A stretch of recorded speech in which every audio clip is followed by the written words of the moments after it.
Assalamualaikum warahmatullahi wabarakatuh. Good morning students. How are you today? I hope you are in a good condition. Masih semangat belajar kan? Nah, sekarang kita masuk ke subtema 1, pembelajaran 3 dan pembelajaran 4. Sebelum kita belajar, dipersiapkan dulu ya alat tulisnya, seperti buku dan pensil. Presentasi ini presented by your teacher Nam Abdullah, Memrika Amalia, Nam Abdurrahman, Miss Andriani Eka Wulandari, dan Nam Ikrimah, Miss Ayu Sahara.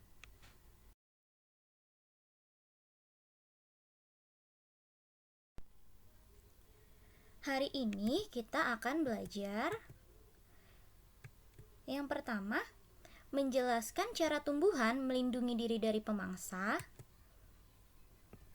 Yang kedua, menguraikan informasi teks sejarah dalam bentuk peta pikiran.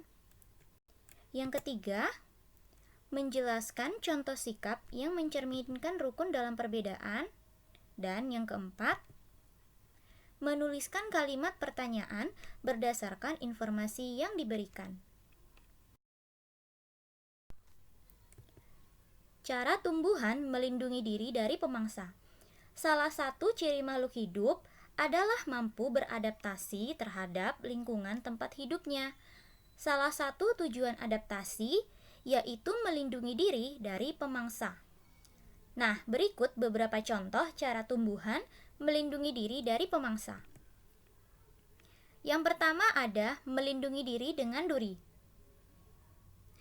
Beberapa tumbuhan melakukan perlindungan diri dengan menggunakan duri yang ada pada tubuhnya. Contohnya, tanaman kaktus, mawar, lidah buaya, durian, dan nanas. Yang kedua, melindungi diri dengan getah. Ada pula tumbuhan yang melindungi diri dengan menghasilkan getah. Tumbuhan tersebut akan mengeluarkan getah jika dilukai. Contohnya, pohon jarak, tanaman patah tulang, dan tanaman singkong. Melindungi diri dengan racun. Beberapa tumbuhan dapat menghasilkan racun untuk melindungi dirinya. Contohnya adalah kecubung dan singkong karet. Yang terakhir, melindungi diri dengan rambut. Beberapa tumbuhan memiliki rambut di permukaan tubuhnya untuk melindungi diri dari pemangsa. Contohnya pada permukaan daun jati dan tunas bambu.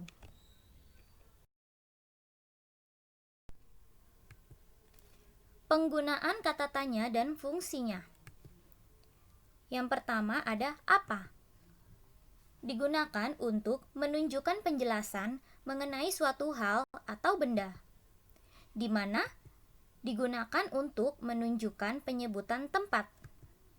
Kapan digunakan untuk menunjukkan penyebutan atau penjelasan waktu. Siapa digunakan untuk menunjukkan nama orang, jabatan, atau pekerjaan. Mengapa digunakan untuk menunjukkan penyebutan alasan atau sebab. Bagaimana menunjukkan keterangan cara atau proses, penjelasan ciri-ciri atau karakter tokoh.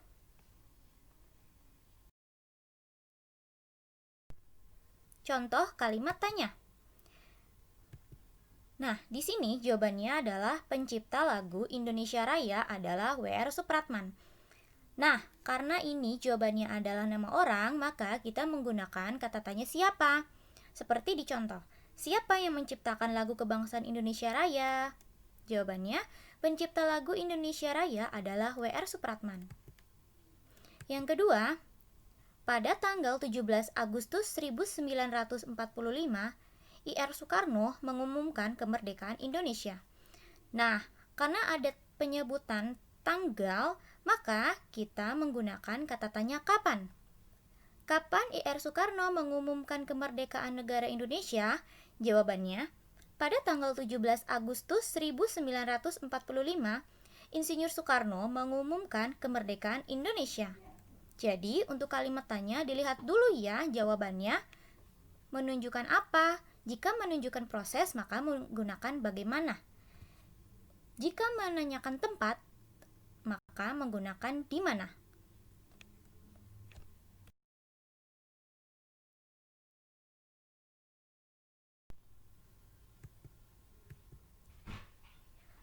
Peta pikiran. Daftar pertanyaan yang kamu ajukan nantinya dapat disampaikan melalui peta pikiran. Peta pikiran apa sih, Miss?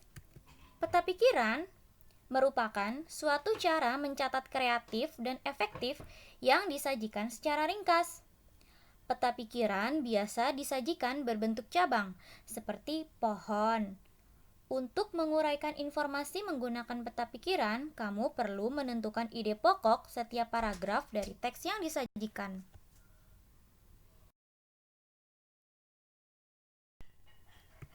Selanjutnya adalah contoh sikap yang mencerminkan rukun dalam perbedaan. Dalam kehidupan bermasyarakat, setiap orang akan dihadapkan dengan keragaman. Beberapa di antaranya keragaman agama, keragaman adat istiadat, dan keragaman karakteristik individu.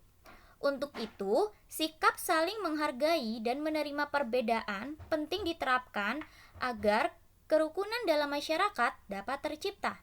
Kerukunan adalah fondasi untuk persatuan dan kesatuan bangsa. Nah, berikut akan Miss sampaikan ya beberapa contoh sikap yang mencerminkan rukun dalam perbedaan. Yang pertama, mengikuti upacara bendera di sekolah. Yang kedua, berteman dan bermain dengan teman yang berbeda suku atau agama. Yang ketiga, saling gotong royong di kehidupan keluarga dan masyarakat. Contohnya bisa kamu lihat pada gambar ini ya.